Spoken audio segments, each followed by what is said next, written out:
will you finish slide park? Ha ha ha ha. Now to think it. Oh my god. We come to my power is stronger. Princess Power Challenge.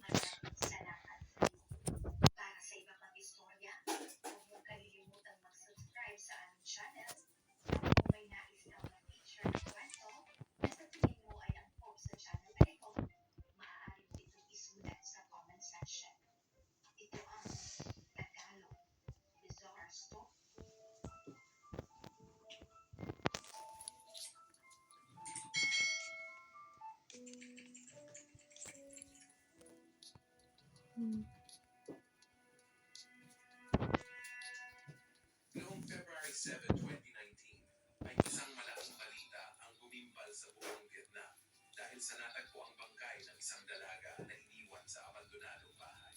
Ginahasa siya ng 7 mga lalaki bago pinatay at iniwan.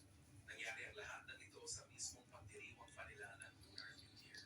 Ngunit mas ikinagulat ng lahat na ang sarili pang ina ng biktima ang may kinalaman sa mga pangyayari at naging dahilan ng malakip na sinapit ng kanyang anak. Siya si Cao Mai Duyen, isang 22 years old na dalaga mula sa Dien Bien Phu City, Vietnam. Maganda, masayahin at puno ng mga pangarap sa buhay. Pero hindi na niya ito natupad pa dahil maagang nagwakas ang kanyang buhay sa kamay ng mga tao. Noong 2019 ay nag-aaral siya sa college sa Taiwan University of Agriculture and Forestry. Oh my god. Halos 11 oras na biyahe mula sa kanilang Love tahanan. me. Kaya dito siya pansamantalang nangungupahan. Ngunit noong unang I mga fell araw ng sorry Pebrero to ng taon stare na yun, too. ay binigyan sila ng pagkakataon na No. makauwi sa kanilang pamilya What dahil did sa that nalalapit na friend pagdiriwang say? ng Lunar New Year. We Isang masayang stop pagdiriwang right sana, pero now. hindi niya Yeah. inaasahan na ang pag-uwi niya ito ang magiging mitsa ng kanyang buhay. Pagdating niya rito ay sinamantala niya ang pagkakataon na makatulong sa negosyo We'll be ng kanyang right. ina na si Can't you Clark shock Tien, me now? na noon ay nagbebenta ng mga manok sa buong San Public Market, isa sa pinakalumang wholesale market sa Dien Bien Phu City. Umaga pa lang ng February 4, 2019, ay abala na ang mga tao sa pamimili ng mga ihahanda nila sa hating gabi bilang pagsalubong sa bagong taon. Nung dumating ang pasado alas 5 ng hapon, ay kumonti na rin ang mga tao sa palengke.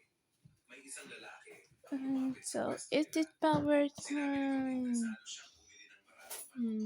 Pero sinabi niyang uuwi muna siya para alamin kung ilan pa ang kakailanganin nila. Kaya hiningi niya muna ang number ni Duyen para kontakin na lang siya kapag magpapadeliver na.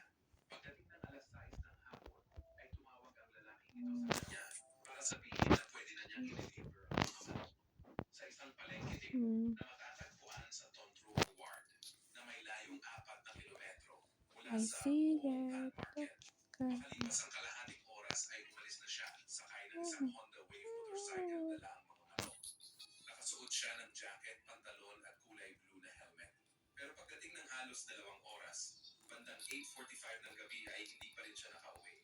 Tawag ng tawag sa kanya ang kanyang pamilya pero hindi na siya makontak hanggang sa inabot na lang ng hating gabi. Kinabahan na sila at di mapakali, lalo na ang kanyang ina dahil alauna ng madaling araw ay wala pa rin siya.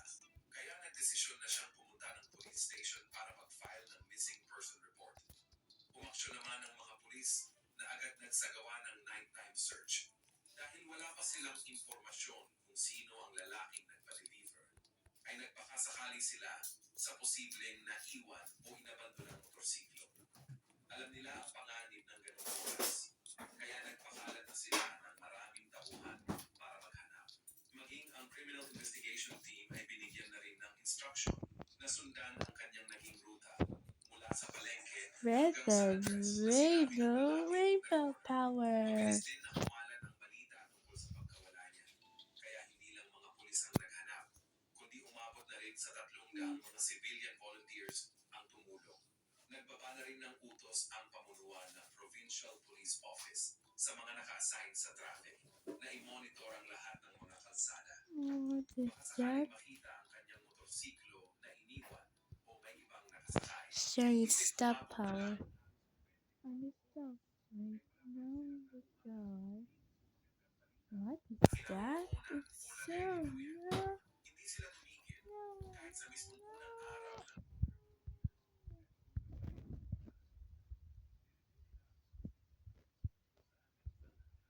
niya na nakatayo at may hinap.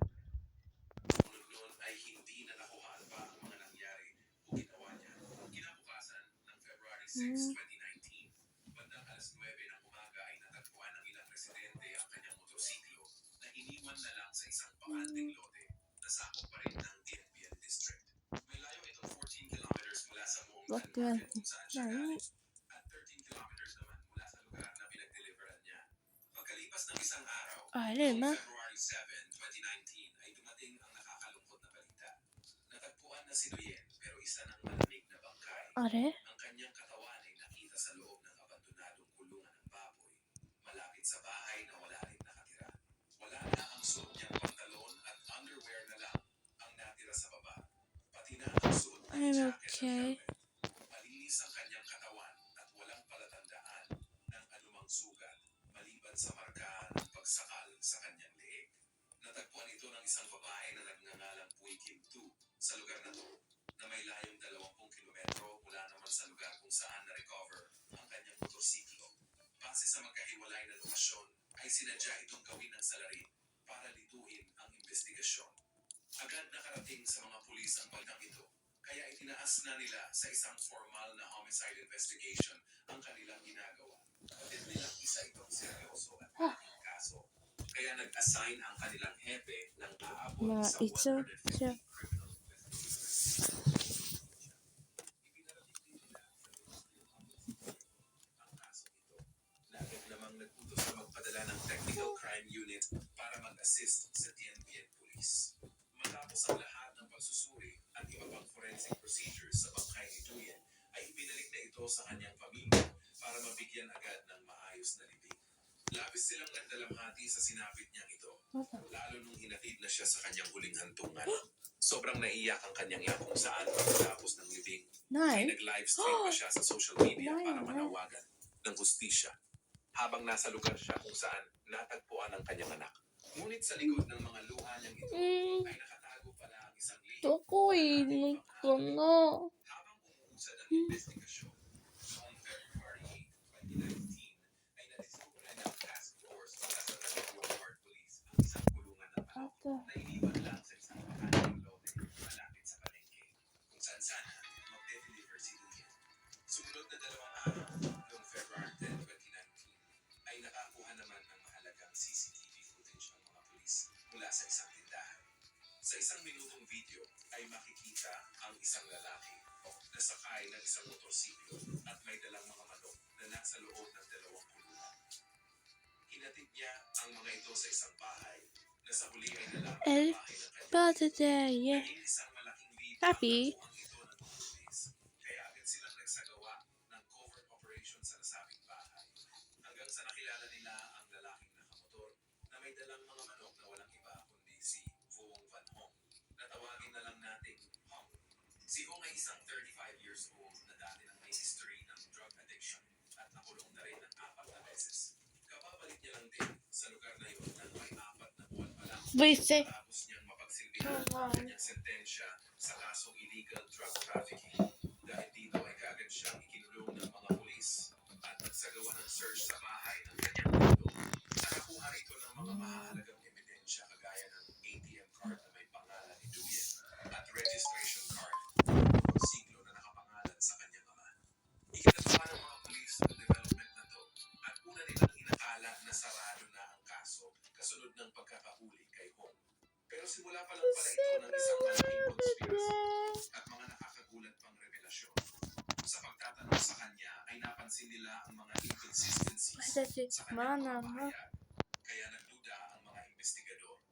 Una ay Guys, niya nagkasundo nga silang magkita ni Doyen Kuya, sa pinag-usapan Mama. nilang lugar na pagdadalhan ng mga Te manok noong kono gabi que ng wa. February 4, 2019. We say Sinabi birthday.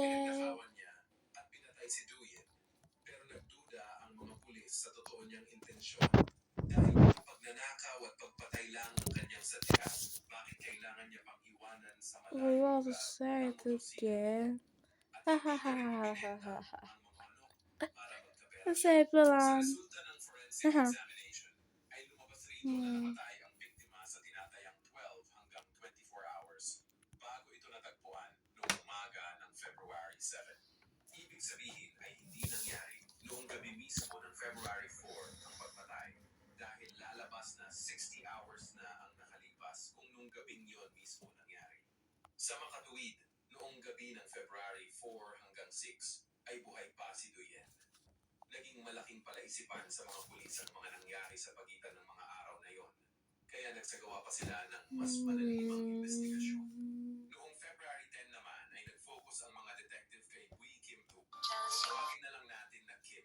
Siya ang babaeng unang nakakita sa bangkay. Right now, we're at the largest Highmark megastore in Korea. This is the Jamsil branch. I have 2 credit cards.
Recuerda que los circulitos, Lucina.